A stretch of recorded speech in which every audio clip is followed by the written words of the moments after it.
un podcast de Ibero Radio y el Campo Estratégico de Acción, Modelos y Políticas Educativas de la Ibero Puebla. Espacio de encuentro. Espacio para la reflexión. Ecos de la educación.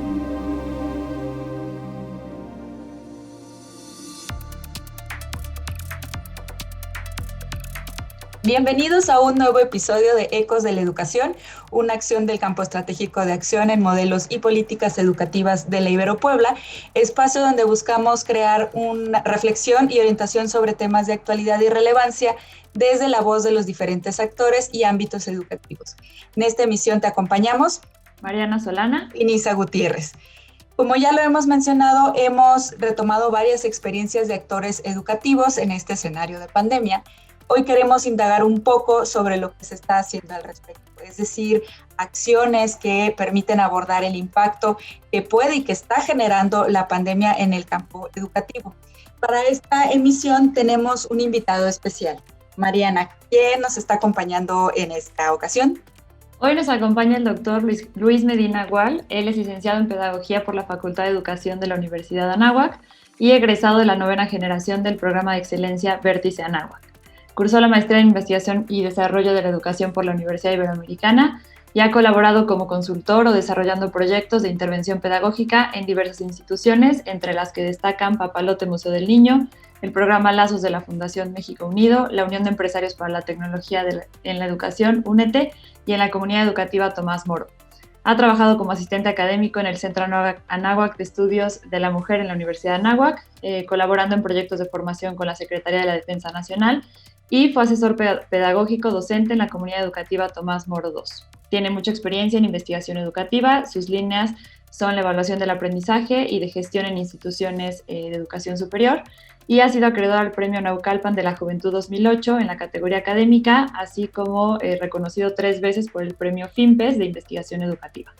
Actualmente coordina el doctorado interinstitucional en educación de la Ibero Ciudad de México y el proyecto de investigación Educar en Contingencia, que es justo pues el tema del que hoy hablaremos. Y este proyecto lo que busca es brindar un diagnóstico sobre la situación de la educación ante la contingencia en 3 dimensiones: lo pedagógico, lo psicoafectivo y la tecnología educativa. Muchísimas gracias, doctor, por acompañarnos hoy.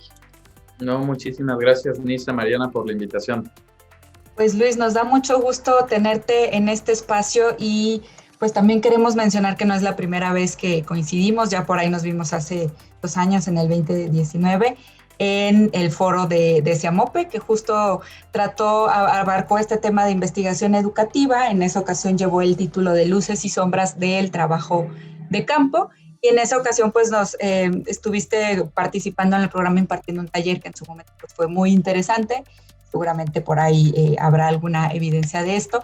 Pero bueno, lo que queremos también hoy es abordar contigo es este proyecto que tú estás encabezando y que sabemos que es un proyecto grande, pues, y también a quien no lo ubique a lo mejor por redes, pues Luis es una persona muy joven que está encabezando un doctorado, entonces eso también, vaya, pues es a lo mejor no necesariamente significativo académicamente, pero es relevante en el sentido de que es una persona que tiene ahora pues, todos los conocimientos para estar emprendiendo este proyecto. Queremos empezar por preguntarte pues, sobre este proyecto, ¿no? Educar en Contingencia es un proyecto pertinente y muy ambicioso. Nos gustaría saber cómo surgió la iniciativa y cómo se conformó el equipo, ¿no? ¿Qué nos puedes contar? Claro, pues primero muchas gracias por las flores, ¿no? Y segundo, pues platicarte un poco de cómo está el proyecto, cómo se conformó. Como bien dices, algo que es interesante de este proyecto es que es un proyecto que ha sido muy difundido, ¿no? Hemos tenido una gran participación con muchísimas instituciones a nivel nacional, ¿no? Tanto escuelas como también universidades. Para que se den una idea, tenemos más de 5,000 centros educativos que han estado involucrados.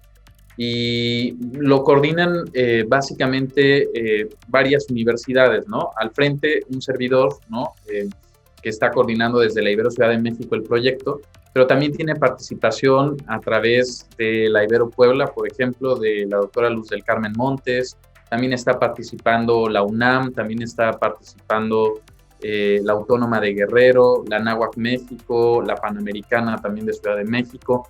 Entonces es un esfuerzo que ha involucrado a un total de 11 académicos que estamos trabajando pues de manera constante en el desarrollo de este proyecto, e inclusive a un equipo, vamos a llamarle interdisciplinario, de ingenieros y programadores que nos han apoyado, encabezados por el ingeniero Dante Basaldúa, también egresado de la Ibero.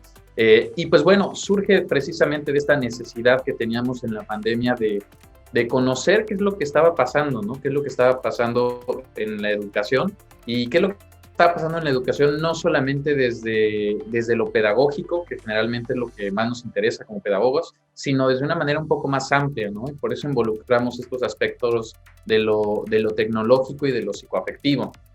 Entonces, es un proyecto que inició de la necesidad de contar con información acerca de los diferentes actores, ¿no? Estamos hablando que participaron docentes, padres de familia, estudiantes, y que cada uno de ellos brindó información acerca de qué es lo que estaba sucediendo en esta primera, ya llevamos un año de pandemia, ¿no? En esta primera fase de educación a distancia. Y pues fue muy interesante porque justo lo que logramos fue algo, pues la verdad, bastante, vamos a llamarle, no sé si decirle inédito, ¿no? Pero tuvimos la participación de más de 250,000 personas alrededor de México. Nos apoyaron de manera censal los estados de Sonora y Puebla a través de las Secretarías de Educación. Se enteraron de esta iniciativa, y también algunos subsistemas, por ejemplo, de en media superior el COVACH en Chiapas nos apoyó, y también a través de algunas organizaciones no gubernamentales tuvimos una muy buena cobertura de Ciudad de México y también del Estado de México. Entonces, por esa parte, pues la verdad yo creo que uno de los beneficios también que vieron las personas que participaban, y que me parece que es también un abordaje diferente de la investigación educativa, es el compromiso que desde la Ibero teníamos, no solo de recolectar datos, sino de devolución. Entonces, lo que diseñamos con los ingenieros coordinados por Dante, el ingeniero Dante Basaldúa, fue un sistema donde las personas respondían la encuesta que buscaba evaluar toda esta parte de lo pedagógico, lo psicoafectivo y la tecnología. Y una vez que respondían la encuesta de manera completamente automatizada, les llegaba un reporte de las fortalezas y de las áreas de oportunidad en cada una de estas áreas, junto con recomendaciones personalizadas para docentes y para estudiantes. Entonces, eso yo creo que también fue un parteaguas que motivó a que los estudiantes y los docentes quisieran obtener sus reportes, y posteriormente también a cada una de las instituciones que participaron les hicimos llegar como tal un reporte institucional que les diera, digamos, como insumos también para saber qué es lo que estaba sucediendo, ¿no? Entonces, eso me parece que fue una característica muy particular del proyecto, que justo ayudó o apoyó a la difusión del mismo. Y bueno, a mí me parece bien interesante no solo esta parte que comentas de la devolución, que muchas veces pues es como ese paso que en investigación educativa queda pendiente, ¿no? Y lo estamos investigando, pero cómo llega, y creo que aquí de manera inmediata había como esta respuesta y esta forma de incidencia. Otra cosa que a mí me llama muchísimo la atención es que justo al ser un proyecto que tiene que desarrollarse en este momento en particular, pues es ya, o sea, se tiene que desarrollar de manera muy rápida y un poco sobre la marcha ir viendo qué onda para no perder ese momento, para pues, obtener esta información. De repente he escuchado en varios espacios que todo lo que se va a investigar a partir de la pandemia, digo, bueno, lo que tenemos que estar investigando ya en la pandemia, porque es investigar las condiciones ahorita, ¿no? Entonces eso me parece bien interesante y como dices, un trabajo enorme. Y en ese sentido yo quería preguntarte, ¿cuáles han sido los hallazgos que a ti más te han sorprendido? De lo que han encontrado hasta ahora, ¿qué es lo que más te ha sorprendido? Pues mira, quiero hablar de cuestiones positivas, pero obviamente también las cuestiones negativas o las áreas de oportunidad yo creo que es algo que emergen. Sí nos imaginábamos que esta situación de la pandemia iba a causar estragos en el sistema educativo, pero al ver los datos nunca me imaginé encontrar esta situación, ¿no? Sí hay cuestiones muy alentadoras, ¿no? Como por ejemplo esa resignificación que tiene la escuela, más allá de un espacio de escolarización, sino también de convivencia, ¿no? Los niños decían que extrañaban a sus compañeros, extrañaban a los maestros, extrañaban estar ahí, pero también develó, yo creo que las cicatrices que tenía el sistema educativo nacional y también los problemas no atendidos en este momento se multiplicaron, ¿no? Como espuma del mar, literalmente, se hicieron así gigantescos. Entonces, las brechas, sobre todo en los aprendizajes, en el acceso, ¿no? Lo que antes existía, que sabíamos que los estudiantes con un nivel socioeconómico o capital cultural de los padres de familia más bajo, ¿no? En este momento literalmente se hicieron unas brechas gigantescas, ¿no? Y algo, por ejemplo, que a mí me sorprendió mucho fueron estos datos del abandono escolar, me parece. El abandono escolar, que al menos en cifras del estudio, estoy hablando de 250,000 de personas, arrojaban que literalmente el 25% de los estudiantes estaban pensando dejar seriamente los estudios, ¿no? Entonces, eso es fuertísimo. A mí me dejó en shock cuando vi el dato, ¿no? Y también me dejó el shock cuando en una siguiente pregunta decíamos, oye, ¿y qué tanto esto se deriva de una cuestión de la pandemia, ¿no? ¿O qué tanto es una cuestión sistémica que venía de antes? Y de estos 25%, haciéndolo un universo otra vez del 100%, el 75% decía que era por alguna situación derivada de la pandemia, ¿no? Entonces, esa cuestión del abandono me parece que es algo crítico, que si lo tratamos de atender sin alguna medida compensatoria, ¿no? O sea, si pensamos que por abrir, por ejemplo, simplemente las escuelas, los niños van a regresar, pues lamento decir que tristemente no creo que eso pase. Muchos papás también vieron en esto una oportunidad, por ejemplo, de que sus hijos, ¿no? E hijas pudieran también contribuir económicamente al hogar, ¿no? Entonces ahí está nuevamente sopesando la valía de la escuela, ¿no? Entonces, pues se me hace muy romántico pensar eso, ¿no? Entonces sí, sin duda, las medidas compensatorias que vamos a tener que tomar como sociedad y como Estado van a estar de primer mano. Y ya en una tónica quizá como más positiva, ¿no? Un elemento que a mí me sorprendió mucho es esta capacidad de resiliencia de todos los actores, ¿no? Y de creatividad e innovación. Mucho decíamos al inicio, me parece que la educación tenía en este momento la llave para poder replantearse desde el ADN, y dudo realmente que lo hagamos hecho, ¿no? Porque muchos de los procesos más allá de innovación fue adaptación, ¿no? Pero aún así que haya sido un proceso de adaptación más allá de disrupción e innovación y realmente cuestionamiento de las raíces de la educación, sí nos dejó ver esta capacidad que tienen los diferentes actores de sortear las dificultades, ¿no? O sea, por ejemplo, este hecho de que el medio de comunicación más utilizado en todo México, ¿no? O sea, déjate de Aprende en Casa, que eso también fue algo interesante, que el uso de Aprende en Casa fue incipiente, ¿no? En promedio, el 50% de los alumnos sí lo utilizaron, ¿no? Estamos hablando de una muestra que es 90% de escuelas públicas. Entonces, eso también es interesante. Entonces, más allá del Aprende en Casa, a mí me sorprendió muchísimo el WhatsApp, ¿no?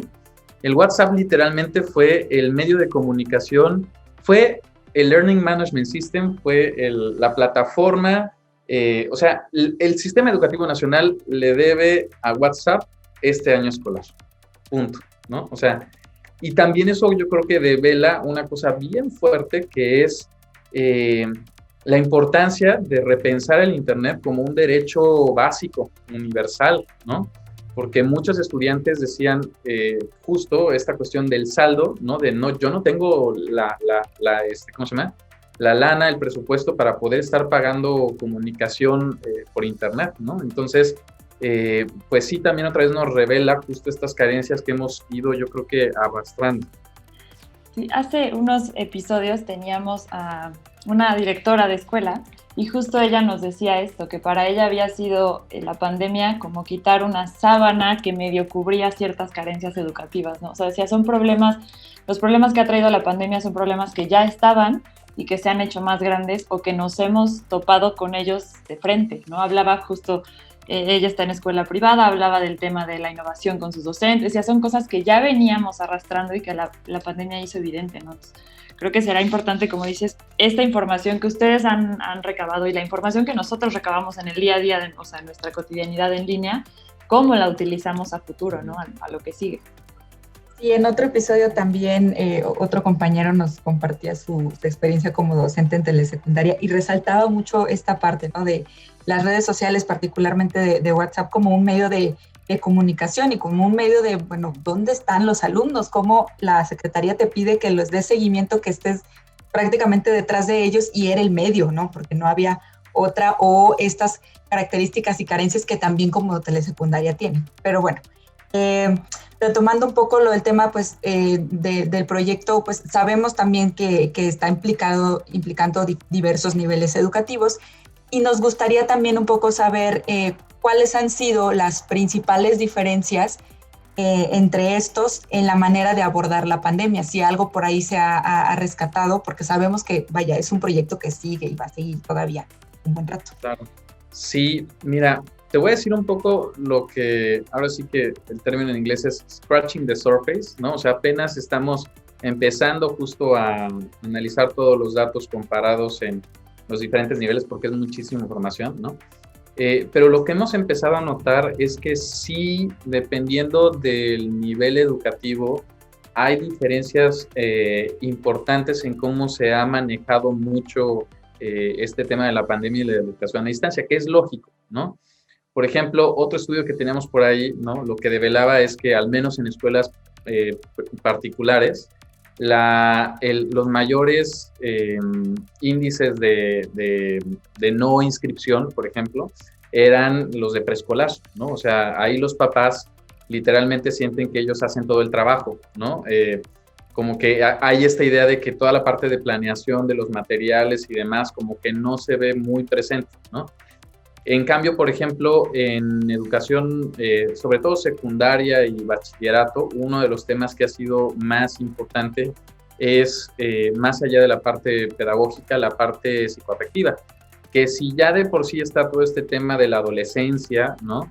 Y del cambio de la pubertad a la adolescencia y demás, pues ahorita también hemos visto un aumento, por ejemplo, este está fuerte, pero un aumento de conductas y también de ingesta de sustancias nocivas, ¿no? Eso sí lo hemos visto aumentado, junto con también más situaciones, por ejemplo, de depresión, mucho insomnio y muchas personas que han dejado de hacer ejercicio, ¿no? Ahí yo creo que yo también incluido. Y es que el asunto es que justo en estos niveles, ¿no? Es un momento crítico para todos estos temas psicoafectivos. Y en el caso de educación superior, ahí ha pasado un fenómeno bien curioso porque depende ahí sí es terriblemente contextual, ¿no? Depende del tipo de régimen de la institución pública particular, ¿no? Por ejemplo, hemos tenido las públicas que tenemos ahí una diversidad de perfiles del estudiantado, ¿no? Que literalmente algunas veces el docente no puede conectarse a Zoom, ¿no? Porque los estudiantes tampoco tienen acceso a estos recursos, ¿no? Que solamente estando en la institución lo tendrían. Y hemos tenido casos, por ejemplo, de instituciones donde el docente deja literalmente las tareas, el proyecto y demás, y al final lo tiene que revisar, ¿no? Y pasa todo el semestre y nada más asienta una calificación y no recibe siquiera una retroalimentación. Pero también hemos tenido, por ejemplo, casos en algunos otros casos donde se sumifica la educación, ¿no? Que la chava está conectada desde las 7 de la mañana hasta las 8 de la noche continuo, ¿no? Entonces también el efecto Zoom es terrible, ¿no? Y en el caso de educación superior, donde hemos visto más deserción o más abandono, por llamarlo de alguna manera, sería en los primeros niveles, en los primeros semestres, ¿no? Ahí es donde dejan de asistir Los que ya están en séptimo, octavo, pues en realidad dicen, no, pues ya me lo he hecho así. Pero los que están hasta abajo sí dicen, oye, yo mejor me espero, ¿no? Me tomo mi sabático, trabajo un rato, veo qué hago de la vida y después ya ingreso a educación superior. Sí, estos alumnos que hicimos los de computadora, ¿no? Yo soy profesora en segundo semestre y pues no se conocen. O sea, mis alumnos no se han visto en persona a lo largo de la carrera, ¿no? Y eso ahorita creo que está teniendo estragos importantes en la decisión que van a tomar para los siguientes periodos, ¿no? Para el verano, para el otoño. Están como muy atentos a qué viene, si regresaremos porque un semestre más así no lo aguanto, etcétera, ¿no? Entonces esto, ¿cómo va teniendo afectaciones? A mí vi algunos de los datos que ya han pues compartido del análisis. Algo que me llamó muchísimo la atención es la percepción que tienen los docentes del aprendizaje de los alumnos, ¿no? O sea, cuando se les pregunta qué tanto creen que sus estudiantes han logrado aprender, hay un porcentaje pues alto que dice, pues estoy de acuerdo, pero que han aprendido algo, ¿no? Y hay otro porcentaje que dice no, o sea, que no han aprendido, que están en desacuerdo con que hayan aprendido. En la parte específica del rol docente, ¿qué es lo que han visto? O sea, ¿qué ha pasado con la figura de los docentes? ¿Cómo se ha tenido que modificar su práctica? ¿Qué retos han sido los más importantes para ellos? Además de toda esta parte tecnológica, ¿no? Que sabemos que ha sido una limitación, yo diría la principal limitación en muchos contextos, pero ¿qué ha pasado con la figura docente? Mira, está interesante justo este dato de la pregunta que refieres, porque esa pregunta también devela otras cosas que tiene el docente por atrás, ¿no? Porque cuando le preguntamos al docente, ¿qué tanto crees que tus alumnos aprendieron? La pregunta también que queda detrás es, ¿y qué es lo que aprendieron? ¿No? Entonces, los docentes que le ponen un nivel alto, por ejemplo, están pensando no solamente en un aprendizaje de corte curricular, sino un aprendizaje más de vida, ¿no? Más de soft skills. Entonces, sin duda, eso también refiere a un cambio. Yo mismo, ¿no? También como docente, que doy clase en licenciatura y en posgrado, ¿no? Pues me he llegado a cuestionar acerca de qué es lo que vale la pena aprender durante este tiempo, ¿no? Entiendo que estamos formando profesionistas que deben de tener conocimientos básicos indispensables, habilidades que van a tener que desempeñar en el mundo real, pero también yo creo que nos ha hecho repensar el currículum desde los cimientos, qué es lo que vale la pena ser aprendido. Y pues en ese sentido, yo creo que los retos que han enfrentado cada uno de los docentes sí son contingentes al contexto, ¿no? Es terriblemente contextual el asunto, ¿no? Sin duda, yo creo que la palabra clave que emerge aquí es la adaptabilidad y la resiliencia, ¿no? La capacidad de poder, digamos, como pensar en las diferentes maneras de abordar la docencia. Y algo también que creo que ha sido común, que es lo que más nos hemos enfrentado, o al menos es lo que la mayoría de los docentes mencionan, es nuevamente la parte psicoafectiva, ¿no? En la encuesta, lo que sale como el área de mayor dificultad durante este tiempo, más allá de lo pedagógico y lo tecnológico, es la parte psicoafectiva, ¿no? Entonces, docentes que, por ejemplo, tienen al mismo tiempo hijos, hijas, tutorados, ¿no? Que tienen que estar partiéndose en 50 escenarios al mismo tiempo, ¿no? Docentes que tienen que dar seguimiento mañana y noche, ¿no? A los estudiantes porque la mamá te envía el WhatsApp y es como le tienes que responder a la mamá y no respeta los sábados ni el Viernes Santo, ¿no? Hasta cuestiones, por ejemplo, sí yo creo que el punto más importante aquí es priorización del currículum, ¿no? Y es algo que yo creo que todos los docentes hecho, que es pensar en lo que es deseable, bonito, hermoso, que los estudiantes se lleven de la materia y que es lo realmente, digamos, como esencial, ¿no? Entonces, si tú vieras, por ejemplo, ahorita mis clases, no es que le haya bajado el rigor ni mucho menos, pero si antes me interesaba, por ejemplo, esta parte de más profundidad, menos cobertura, en este momento yo creo que eso es todo para mí, ¿no? La parte de la profundidad y de ver más allá de los contenidos curriculares. Sí, y yo creo que también, me hace recordar un poco esto cuando migramos a esta nueva modalidad. Salió en un momento también de la conversación que los alumnos de pronto decían, bueno, es que ahora los profesores lo único que hicieron fue dejar tarea, ¿no? Entonces se acumulaba, pero también se recuperan estas experiencias de las buenas prácticas, ¿no? A lo mejor cayendo fuera del tiempo que debe de estar destinado por horario laboral o por lo que sea, de cómo, pues eso, ¿no? Hay profesores o hay padres de familia, sobre todo en ciertos niveles que, bueno, requieren de mayor demanda por toda esta, vaya, por la dinámica que tienen en casa, ¿no? Por la laboral, porque a veces no hay un padre, a lo mejor hay un tutor, entonces un poco cómo se hacen estos cambios. A mí de pronto me surge también, pues un tanto la duda, girándole un poquito el tema, pero que tiene que ver con el proyecto, porque lo platicas y bueno, tú porque ya lo tienes como, pues ya, o sea, dominado el tema, ya sabes, estás muy metido en el proyecto por todo lo que implica, cómo lo has trabajado, es parte de tu especialidad, pero a mí de pronto me hace también, me causa curiosidad saber en la cuestión logística qué te ha implicado a ti, porque no solamente fue un sentarte y decir, ay, se me ocurrió, ¿no? O sea, sino desde dónde surgió, pero sí en la parte de decir, bueno, ¿quién le puede entrar? ¿Cómo le van a entrar? ¿En qué momento nos vamos un poco a centrar, a revisar los temas? ¿Cómo vamos a diseñar el instrumento? Porque eso también lleva tiempo, ¿no? Ahora que lo estamos conversando, suena padre, ¿no? Y también cómo también intervinieron otros actores para diseñar la parte del software, para llevarlo, ¿no? Los diferentes instrumentos y hacerlos llegar a otras personas, estos enlaces que tuvieron con otros estados. Pero también esa es una parte importante que resaltar, pues, de esta labor que se está realizando. Sí, claro, la parte logística, pues evidentemente esto consumió mis días y mis noches, ¿no? Gracias a Dios ahí sí la Ibero nos impulsa mucho en esta cuestión de la investigación, ¿no? Parte de la coordinación del doctorado y la docencia, ahora sí que fue literalmente día y noche estar trabajando en este proyecto, ¿no? Y implicó, yo creo que me llevo varias cosas. Uno es la importancia de la vinculación y de confiar en los pares y los otros académicos, ¿no?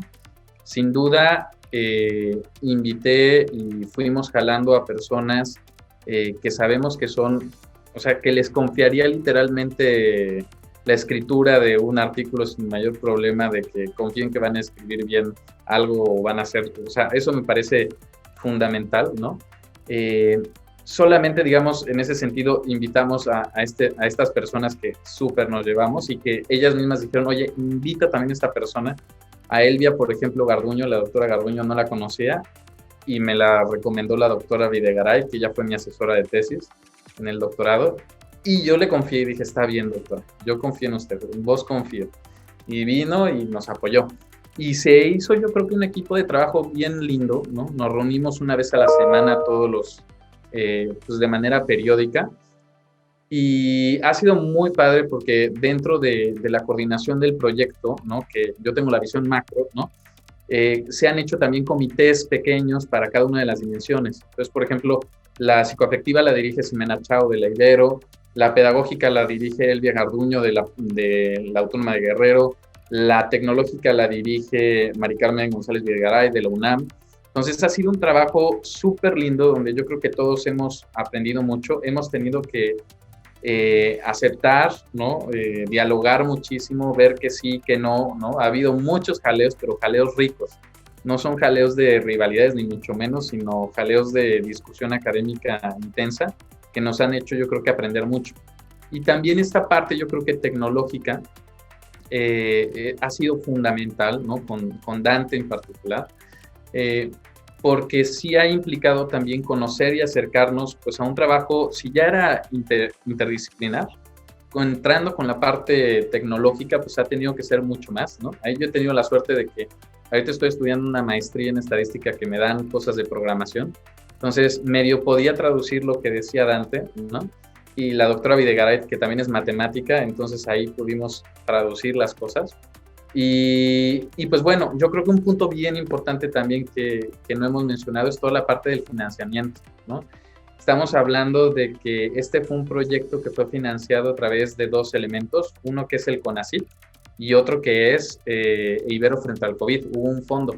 Entonces, ha sido un esfuerzo bien difícil donde tenemos que vincular a todas las instancias y hacer, la verdad es que no es un monto así gigantesco, ¿no? Entonces, ha sido un proceso de optimización de recursos y de saber a qué le damos la lana y a qué no, bien importante, y sobre todo lo que hemos intentado es que sea transparente. Sí, pues justo ha sido una parte interesante, ¿no? Y rescatar todo lo que existe detrás, porque estamos viendo quienes están respondiendo pues los instrumentos saben que ahí están, saben que a través de un sitio, de un enlace tienen acceso, pero todo el trabajo que existe detrás, pues vale la pena hacer ese reconocimiento y sobre todo los fondos, que también pues es importante, ¿no? Hacer esta valoración de a qué parte se va a estar destinando. Entonces, tal vez ahí, mencionar algo bien importante, ¿no? Cerrando la idea anterior, es esta parte del financiamiento, ¿no? Que a veces se piensa que, sobre todo en ciencias sociales, que no se requieren recursos, pero se requieren recursos, ¿no? Entonces, sí fue algo, yo creo que nodal el poder contar con esos recursos para poder adquirir equipo, toda la parte de softwares, toda la parte de servidores, ¿no? Y pues la verdad es que si viendo el costo, por ejemplo, de cada diagnóstico, de cada informe que se les entregó, estamos hablando de que cada uno de estos costó prácticamente 30 centavos entre el erario público del CONACYT y la parte de Ibero frente al COVID, ¿no? Entonces, en realidad es un costo muy pequeño para lo que se está haciendo, ¿no? Ahorita estamos ya haciendo una publicación mayor en Editorial SM, que va a salir próximamente. Entonces, ahí esperamos también compartir con ustedes el texto y con todo su auditorio. Y pues ahí vamos, ¿no? Poco a poco, pero ha sido justo, yo diría, unión de voluntades. Sí, más allá de como este interés particular o de estas ganas de trabajar como individuales, lo que se requiere, ¿no? Esto que decías de el esfuerzo entre instituciones, tema de fondos, tema de otras áreas que apoyen, tema de las instituciones también que cobijen a sus investigadores. Ya lo decías, el área de ciencias sociales, creo que la relevancia de sus investigaciones y de las temáticas que abordan, a nadie le quedan dudas, pero al momento de la asignación pareciera que se duda, ¿no? Entonces, creo que el tema educativo es de lo que más se ha hablado en la pandemia y que claramente se requiere de esfuerzos para poder, pues, analizar y dar respuestas, ¿no? Yo tengo otra duda y es a qué hora estudias una maestría, pero bueno, esa ya es una duda aparte. De la noche. Exacto, tu día de tener como 28 horas, pero bien. Algo que comentabas hace ratito y que también me parece muy, muy importante de este trabajo es esta parte de la responsabilidad o el compromiso que tienen con devolver la información, ¿no? Y en este momento, o sea, de esa manera inmediata cuando ellos contestaban la encuesta, pero también con las publicaciones que se hacen, con todo esto que vendrá después, seguramente con toda la información que apenas están analizando y demás. Con todo esto que tú has visto y tu experiencia como docente, si tú pudieras recomendar algo para esto que viene, porque además ya ahorita está sonando que si el regreso, que si no, que si estamos como en un momento también se están moviendo mucho las aguas. A partir de todo esto que tú has podido ver, ¿qué recomendaciones harías tanto al sistema educativo, digamos a nivel general, pero también a los actores particulares? Hablemos de docentes y me gustaría también hablar de papás, ¿no? Que es otro actor del que no hemos comentado y que es esencial en este proceso. Pues primero, hablando en términos de sistema educativo, yo creo que la primera recomendación que haría sería dejar de pensar de arriba para abajo, ¿no? Me parece que esa idea de una sola solución para todos, un solo aprende en casa uniforme para todos, es un abordaje que teníamos ya en los 70s y creo que tenemos que ir cambiando, ¿no? Y dando más autonomía a las diferentes instituciones educativas y sobre todo también escuchar a las secretarías de educación de los estados. O sea, donde hemos tenido nosotros más eco ha sido a través de los estados, ¿no? Trabajando con Sonora, con Puebla, con Baja California Sur, con Sinaloa, ¿no? Ahorita estamos integrando también a Chihuahua, a Jalisco, ¿no? O sea, ha sido a partir también de las necesidades regionales que han empezado a salir también interesantes cosas. Y en ese sentido, ahora con la vuelta a clases, sea o no, volver a pensar igual en una estrategia, digamos, única, ¿no? Del regreso a clases, cuando tenemos, por ejemplo, comunidades que es difícil pensar que tengan riesgo de COVID y demás, ¿no? y que siguen cerradas, mientras que otras que son megalópolis, que tenemos ahí un riesgo tremendo, es muy difícil hablar como de una sola solución para todos, ¿no? Y en ese sentido, yo creo que hay dos elementos bien importantes. Uno primero que son el aseguramiento de las condiciones básicas indispensables, que si antes no las teníamos, ahora tener agua corriente y luz en las instalaciones y jabón va a ser más importante. Y el segundo es también estas acciones o afirmaciones que tienen que ser diferenciadas, ¿no? O sea, tenemos que pensar, por ejemplo, en un sistema, hay varias iniciativas de tutorías, ¿no? Donde podamos compensar lo que no pudimos hacer durante este tiempo con las personas o las comunidades en situaciones de mayor vulnerabilidad, ¿no? Entonces, es momento justo de voltear a verlos, voltear a acercarnos y hacer acciones mucho más dirigidas y mucho más personalizadas, por llamarlo de alguna manera, pero que también surjan de ellos, ¿no? O sea, que también escuchemos y que también nos permitan, digamos, como contribuir o que emerjan de la misma comunidad. En el sector de los padres de familia y de los estudiantes, ¿no? Y de los docentes, yo creo que la mayor recomendación que nos estamos llevando hasta ahorita, me parecería que es la importancia que tiene la parte emocional ¿cómo se llama? En todo el proceso educativo y literalmente de vida de los diferentes actores, ¿no? Es un elemento que generalmente damos por sentado y en realidad es un componente que al menos a la luz de la investigación hemos visto que es lo que habilita todo lo demás. A veces pensamos que la tecnología habilita, pero si no existe la predisposición emocional, ¿no? Y las condiciones básicas indispensables, pues pensar en lo pedagógico y lo tecnológico está muy difícil, ¿no? Entonces, ese primer punto del cuidado emocional yo creo que va a tener que ser algo que tengamos que pensar. Y también yo creo que otro elemento importante, voy a hablar para cada uno de los actores, para los docentes, es esta reflexión de que siempre tenemos que seguir siendo aprendices, ¿no? Si algo aprendimos durante este tiempo es que tenemos que seguir creciendo, tenemos que seguir cambiando, tenemos que seguir adaptándonos. Entonces, el trabajo yo creo que del mejor docente, antes de ser mejor docente, es el mejor aprendiz, ¿no? Entonces, eso es algo yo creo que rescataría mucho. En el caso de los estudiantes, pues me parece que esta cuestión nuevamente socioafectiva, de la convivencia, ha sido bien importante, y también yo creo que otro elemento es confiar también en ellos, ¿no? Pero también con las medidas de seguimiento adecuados, ¿no? Más allá de calificar, pensar en retroalimentar, pensar en acercarnos, en comunicarnos con ellos, en estar cercanos, en ver qué es lo que necesitan, ¿no? Y en el caso de los padres de familia, ahí es importante, yo creo que repensar el papel de la escuela, ¿no? Yo creo que muchos papás han repensado que la escuela no solamente tiene una función, ¿no? Que antes pensábamos, sino que tiene múltiples funciones. Entonces también aquí va a ser importante, yo creo que repensar a la escuela desde las diferentes funciones por las cuales existe, ¿no? Y también yo creo que ver el papel de los docentes y de los estudiantes en su justa medida, ¿no? Yo creo que se hizo con lo que se tenía de manera emergente lo mejor que se pudo. Claro que lo pudimos haber mejorado, pero también yo creo que es momento nuevamente para los papás de volver a confiar en las escuelas, en el proceso educativo y en los estudiantes.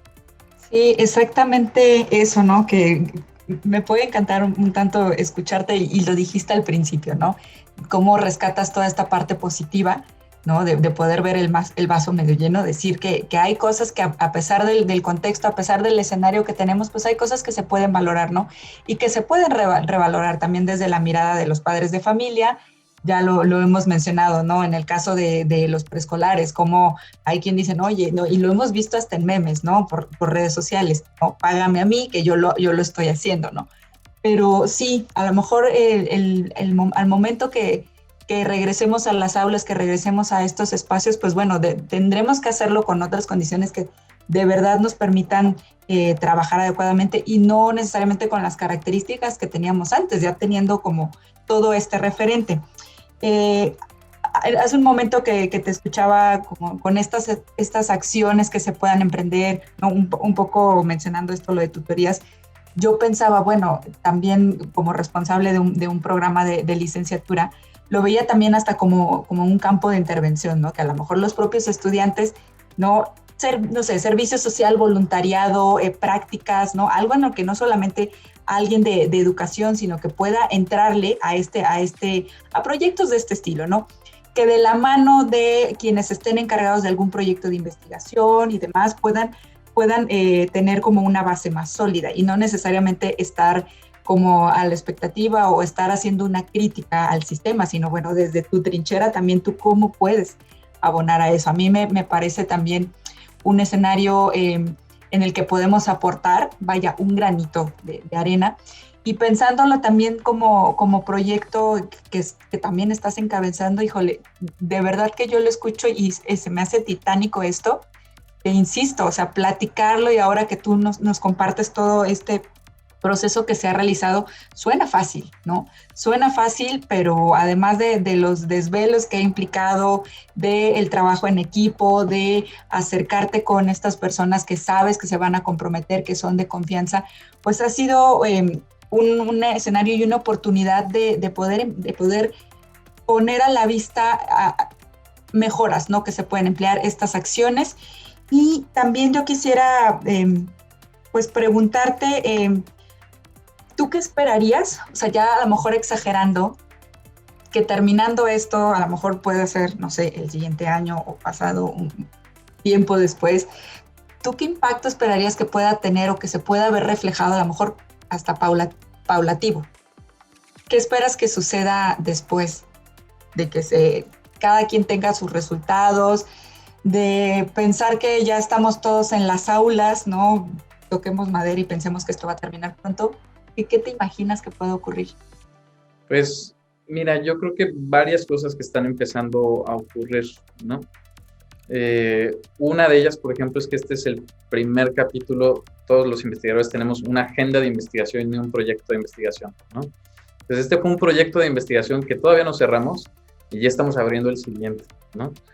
Entonces, en el sentido de investigación, yo creo que justo ha nutrido para el desarrollo de un nuevo proyecto que ahorita estamos empezando a trabajar sobre evaluación de aprendizajes como tal, ¿no? Y de la parte socioemocional.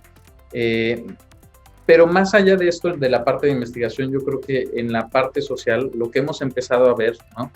Por ejemplo, específicamente con el estado de Sonora, es el uso de los resultados para la toma de decisiones, ¿no? Hemos empezado a tener reuniones con el secretario, los subsecretarios, ¿no? Y a partir de esto han empezado a hacer dos cosas. Uno, tomar decisiones de qué acciones se pueden hacer o son prioridades dentro del Estado. Y también hemos empezado un ejercicio de vinculación con académicos del Estado de Sonora, donde ellos también han empezado obviamente los datos pues son de todos, ¿no? Entonces, bueno, los datos que no son personales, ¿no? Son de todos. Entonces, la idea es que ellos también nos están empezando a ayudar a hacer análisis, pero contextualizado de cada uno del estado, por ejemplo, en particular de Sonora. Van a empezar igual a publicar en el COMIE, van enviando ahí unas ponencias, van a tener una participación en el libro también. Entonces también yo creo que ha generado como redes, ¿no? De colaboración. Y viéndolo, poniéndome a un año, ¿no? Y viéndolo al pasado, yo creo que también me gustaría ver esta investigación no como un anecdotario, ¿no? No como de el año que vino la pandemia, sino más bien como un punto, vamos a decirle, no de dar la vuelta a la página, pero sí un punto importante de reflexión que nos permitió cuestionar cosas que dábamos por sentado del sistema educativo, ¿no? Entonces, por primera vez nos cuestionamos, por ejemplo, inclusive la necesidad de una escuela, ¿no? Entonces, ese tipo de elementos yo creo que eso es lo que me gustaría ver que a partir del estudio pudiéramos repensar y que pudiéramos cuestionar el ADN y el ARN de lo que llamamos escuela, ¿no? En los episodios que hemos tenido hemos buscado escuchar justo la voz de los distintos actores, ¿no? Y creo que eso es algo que ahorita que te escuchaba lo pensaba, es algo que la pandemia un poco nos ha permitido, o sea, como padres de familia a lo mejor medio pensar qué pasa con un docente todos los días, ¿no? Como docente pensar en qué onda con los papás, pensar más en nuestros alumnos y creo que corresponsabilizar más los procesos educativos, ¿no? Creo que eso será importante. Yo, de verdad, algo que me parece muy valioso de este proyecto es que además de todo el contenido, digamos, del tema en específico de la pandemia, de educar en contingencia, de todo eso que ha dejado, también me parece que es una experiencia de investigación educativa como tal, de la que podemos aprender muchísimo para siguientes proyectos con la temática que sea, ¿no?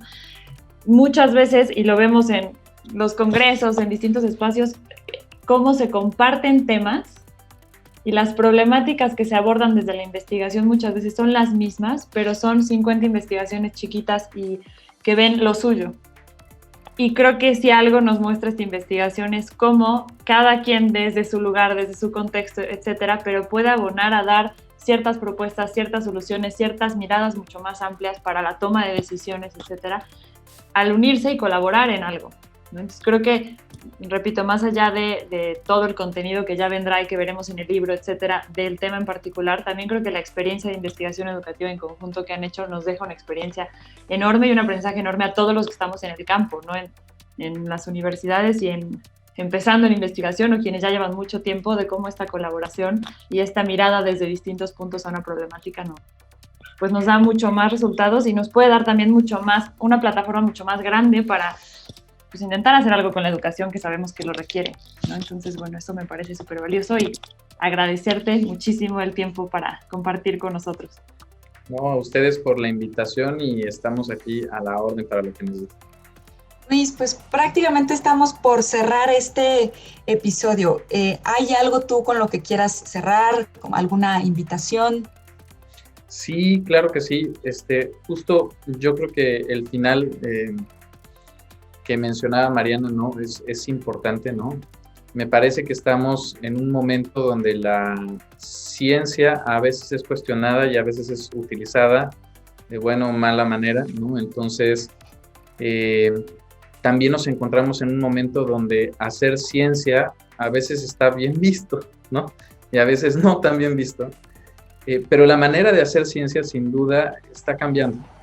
Y está cambiando poco a poco. Entonces, yo creo que es una oportunidad muy rica la de estar viviendo en el 2021 con esta situación para repensar justo los procesos de investigación y también la mirada que damos a los fenómenos, ¿no? Una mirada no uniacademicista, vamos a llamarle, ¿no? Desde nuestro rincón, sino más bien plural, ¿no? Que rescate lo complejo, pero también que sea hasta cierto punto pragmática y posible, ¿no?